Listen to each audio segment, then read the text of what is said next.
एक बार एक विद्यालय में एक हिंदी के अध्यापक पढ़ा रहे थे। उन्होंने विद्यार्थियों से कहा, बच्चों, आज मैं आप लोगों को एक कहानी सुनाने जा रहा हूँ, तो इसे ध्यान से सुनना। एक बार एक पति और पत्नी घूमने के लिए टूर पर जाते हैं। इस दौरान वे अपने बच्चों को घर पर ही छोड़ गए थे।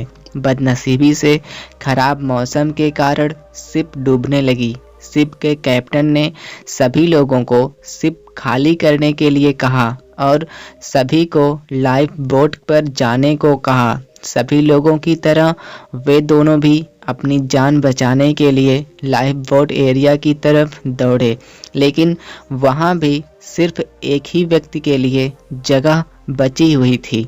अपनी पत्नी को डूबती शिप पर छोड़कर आदमी लाइफ बोट में बैठ गया। पत्नी उसी डूबती शिप पर खड़ी अपने पति को दूर जाते हुए देख रही थी। वो चिल्लाकर अपने पति से बोली। इस कहानी को यहीं विराम देते हुए अध्यापक ने अपने सभी विद्यार्थियों को पूछा, क्या कोई अंदाजा लगा सकता है पत्नी ने पति से क्या कहा होगा? तभी एक विद्यार्थी ने उत्तर दिया, पत्नी बोली होगी कि मैंने तुमसे इतना प्यार किया और तुम मुझे इस तरह छोड़कर जा रहे हो, मैं तुमसे नफरत करती हूँ। बाकी सभी विद्यार्थी भी इसी बात से सहमत थे। उन्होंने भी कहा कि यही बोली होगी। तभी अध्यापक की नज़र एक शांत बैठे विद्यार्थी पर पड़ी। अध्यापक ने उसके पास जाकर यह सवाल पूछा तो विद्यार्थी ने बोला, मुझे लगता है कि वह बोली होगी, हमारे बच्चों का ध्यान रखना। अध्यापक को आश्चर्य हुआ। उन्होंने विद्यार्थी से पूछा, क्या तुमने यह कहानी पहले भी सुनी है? विद्यार्थी ने सिर हिलाया और बोला, नहीं, लेकिन बीमारी की वजह से दम तोड़ते हुए मेरी माँ ने भी यही शब्द आखिर में मेरे पिता से कहे थे। अध्यापक ने उस विद्यार्थी को सही जवाब देने के लिए शाबाशी दी। कहानी को आगे बढ़ाते हुए अध्यापक ने कहा, शिप डूब गई और साथ में पत्नी भी। पति घर वापस लौट आया।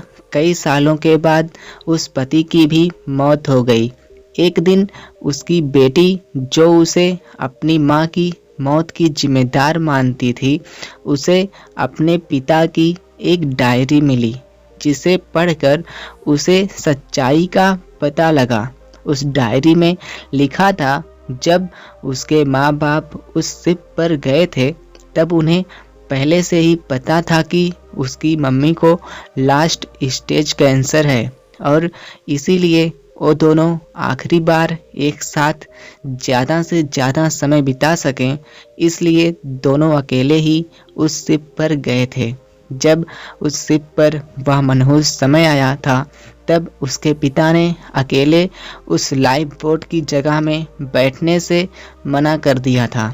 वह भी अपनी पत्नी के साथ उसी डूबती हुई शिप में डूब जाना चाहते थे, लेकिन सिर्फ और सिर्फ उनके बच्चों के लिए अपनी पत्नी के कसम देने के बाद उनको उसे अकेला छोड़कर उस लाइफ बोट में बैठना पड़ा। इस डायरी को पढ़ने के बाद बेटी फूट फूट कर रो रही। अध्यापक ने यह कहानी यहीं पर ख़त्म की और पूरा क्लास शांति में डूब गया। अध्यापक ने यह कहानी यहीं ख़त्म की और पूरा क्लास शांति में डूब गया। यह शांति देखकर अध्यापक को पता चला कि वह इस कहानी के जरिए जो सीख अपने विद्यार्थियों तक पहुंचाना चाहते थे, वह पहुंच चुकी है। दोस्तों, इस दुनिया में अच्छे और बुरे हर तरह के लोग हैं, लेकिन कभी कभी परिस्थितियां ऐसी विकट हो जाती हैं कि आप बुरे और अच्छे का फैसला नहीं कर पाते। इसलिए कभी भी हमें कोई भी फैसला लेने से पहले जल्दबाजी नहीं करनी चाहिए। दोस्तों, उम्मीद करते हैं कि यह छोटी सी कहानी आपको पसंद आई होगी, और अगर कहानी पसंद आई हो तो प्लीज़ वीडियो को लाइक करके, चैनल पर नए आए हैं तो चैनल को सब्सक्राइब भी कर दीजिएगा, क्योंकि सब्सक्राइबर बहुत कम है यार। तो मिलते हैं किसी नई कहानी में, तब तक के लिए थैंक यू, बाय।